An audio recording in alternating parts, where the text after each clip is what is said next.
So, as I've talked about, I'm going back to college next month in August. I'm very excited about it.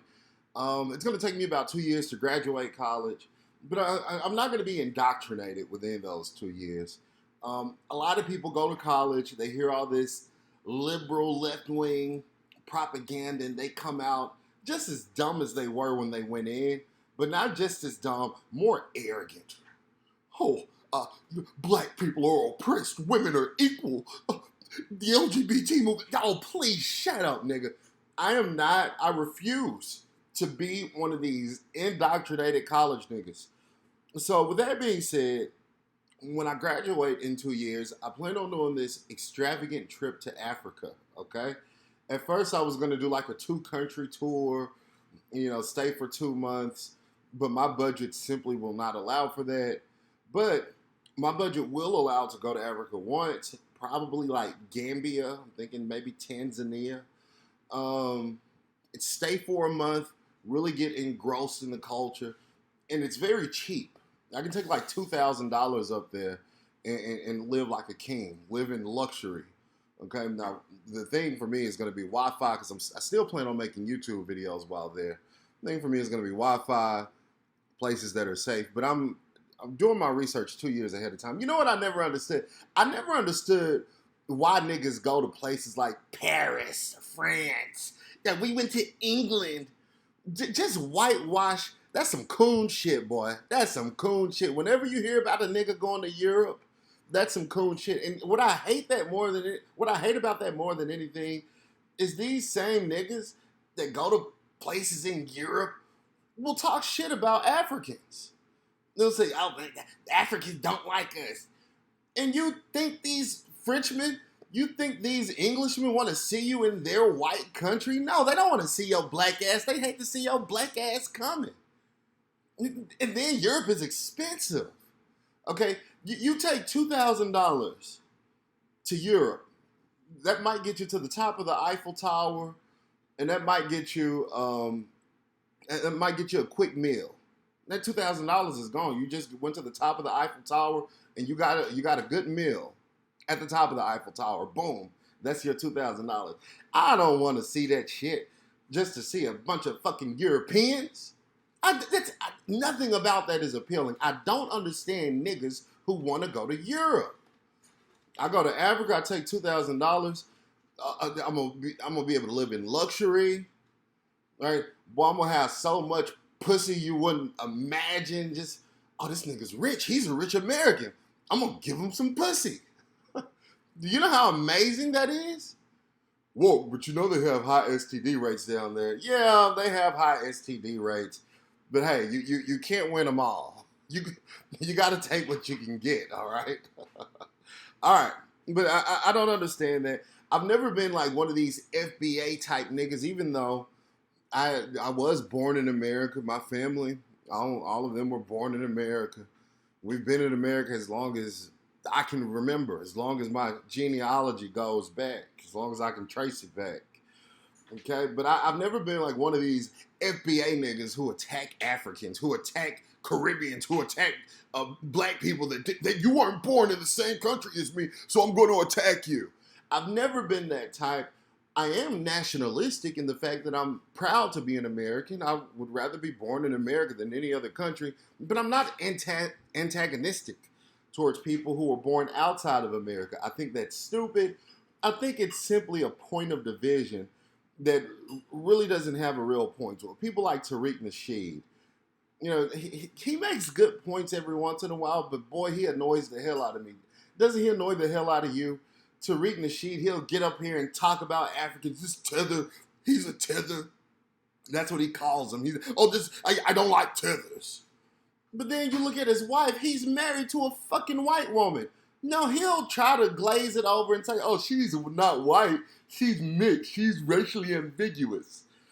But at the very least, we know she has a white mother. I've seen her white mother. This is her white mother. This is a woman, Connie Cobb. Connie Cobb is just about as white as you can get. Connie Cobb, she seems like a nice lady. In some pictures she's even seen helping out Africans. Well, no, these are Haitians, I believe. In one picture she's even seen helping out Haitians. But she's a white woman with jungle fever. Most likely what happened with Mrs. Connie Cobb, Peanut's mother, which is Tariq Nasheed's wife, most likely what happened with her, she traveled internationally. She got some black penis while she was traveling internationally, and she had a half-breed daughter. And now Tariq Nasheed is married to her, and Tariq Nasheed wants to be the leader of foundational black Americans because I'm black as I can be. The one marker of blackness is being married to a white woman. Get out of here. It's just a point of division. I don't believe in that shit. All right? Now, I also do not believe in co-opting black American culture. I think co-opting black American culture can lead to some very destructive things, and it can lead to community-wide problems. Okay, you co-opt black American, and we see this mostly coming from liberals. We see this coming from the powers that be. Notice in my last video who I said the powers that be. Who are they? It's very important to remember that.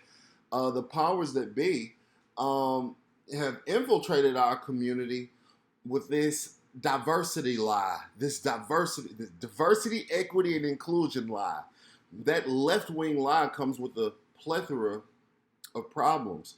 One of those problems being, it embraces feminism, it embraces the LGBT ideology, it embraces the destruction of the black family. But one of these problems is that it co-opts our culture and replaces it with this one world order culture that says, oh, we have to accept all of these different Caribbean and African cultures as our own. No, I don't believe in that. We can respect African and Caribbean cultures without including that in our culture. That's the major problem there. We don't have to hate them for doing that. But, it's a very reasonable critique. And and you shouldn't weaponize that by going out and attacking Africans, okay? Because the Africans and the Caribbeans who appreciate and love their culture, they're in Africa and the Caribbean. However, the problem that we have as black people here in America is that we vote in these Democrats, we vote with these left-wingers who are going to do nothing except exacerbate this problem.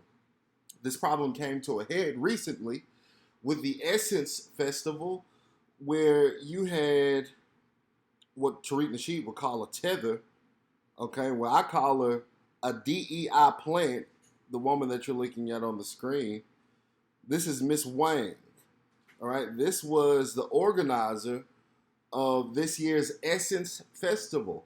And a lot of people had a problem with the Essence Festival is because this year's Essence Festival was ridded of its black American origins, okay? You went to the Essence Festival, they had a bunch of fufu, igusu soup, we had a bunch of African stuff. And again, we don't hate the Africans, but this is, in no uncertain terms, in no uncertain language, this is a black American event that was co-opted. Why was it co-opted?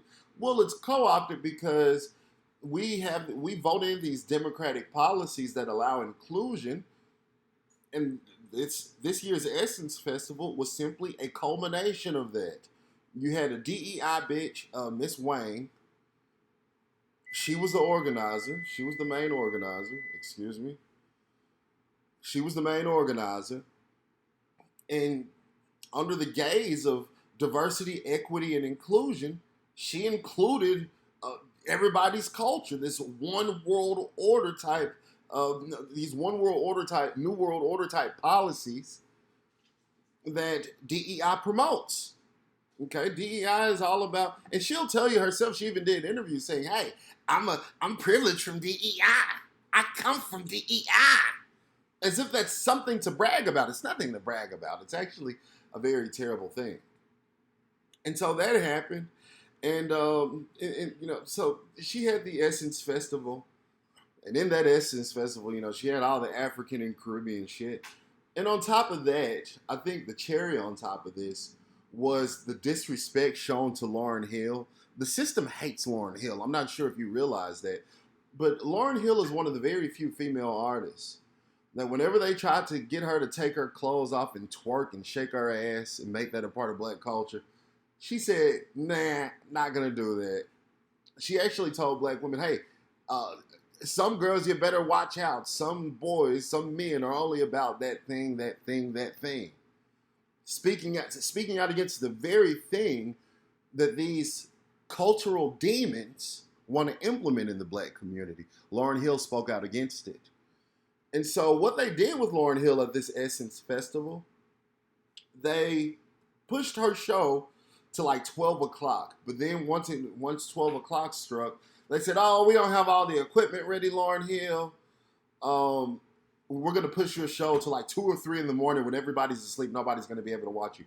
That was a clear slap in the face to Lauryn Hill. That's saying, look, move out of the way, Lauryn, bitch. That's what they said, not me. I love Lauryn Hill. And they said, move out of the way, Lauryn, bitch. We got to make room for the twerkers. We got to make room for the Beyoncés, the people who are going to push feminism. Lauryn Hill has never pushed feminism. Lauryn Hill has pushed, hey, be a proud woman, be a good woman, but she's never pushed feminism in the same way that a lot of artists do. This was their way of punishing her for that. That's simply what that was. And so it's very important to keep this in mind, that it's important to